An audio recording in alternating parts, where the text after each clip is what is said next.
Iron leg అంటూ అవమానాలు ఎదుర్కొన్న ఆమె రాష్ట్ర రాజకీయాల్లో ఐరన్ లేడీగా ఎదిగారు. వైసీపీ అధికారంలో ఉండగా ఒక చక్రం తిప్పారు. గులాబీలా అందరినీ ఆకర్షించిన ఆమె తన మాటలు చేష్టలతో ముళ్ళులా మారిపోయారు.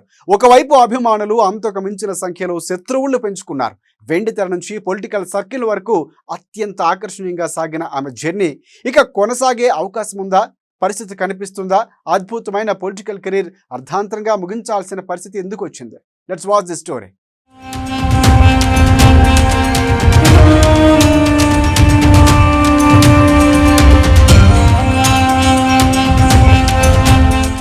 ఒక్క ఓటమితో డీలా పడిన వైసీపీ నేతలు,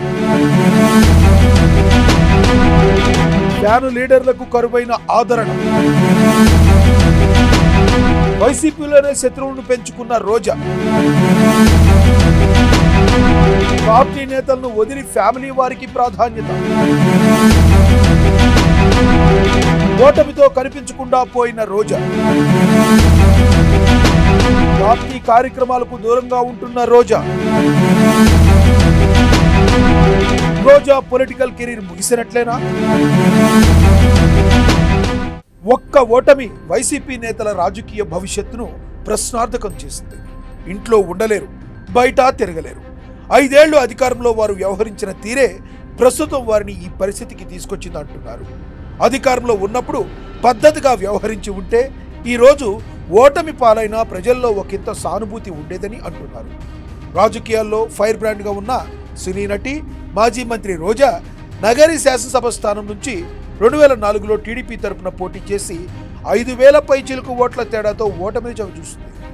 ఆ తర్వాత మారిన పరిస్థితుల్లో టీడీపీని వీడి వైసీపీలో చేరింది. 2014 ఎన్నికల్లో గాలి ముద్దుకృష్ణమనాయుడుపై 858 ఓట్ల స్వల్ప మెజారిటీతో విజయం సాధించింది. 2019 ఎన్నికల్లో గాలి భానుప్రకాష్ మీద 2,708 ఓట్ల స్వల్ప మెజారిటీతో గట్టెక్కింది. 2 సార్లు రోజా గెలిచింది. చావు తప్పి కన్నులట్టుపోయినట్లే.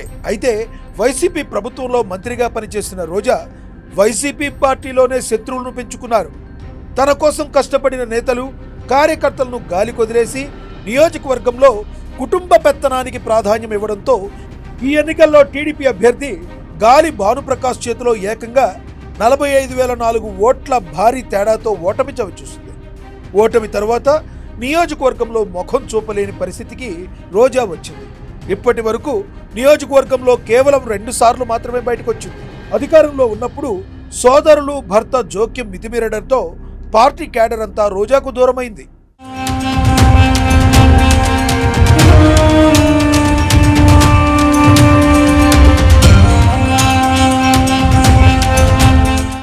నాళ్ళు రాజకీయాల్లో బిజీగా గడిపిన రోజా ఇప్పుడు ఇంటి నుండి అస్సలు బయటకు రావడం లేదు.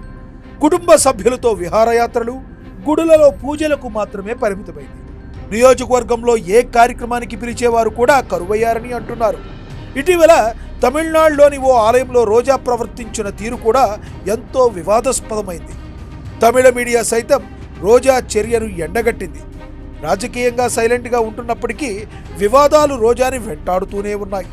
ఈ పరిస్థితుల్లో రోజా రాజకీయ భవిష్యత్తుపై రకరకాల చర్చ జరుగుతుంది. ఎంతో కష్టపడి సినిమాల నుండి రాజకీయాల్లో మంత్రి స్థాయికి ఎదిగిన రోజా తన ప్రవర్తనతో రాజకీయ భవిష్యత్తు సమాధికి బాటలు వేసుకున్నారని అంటున్నారు.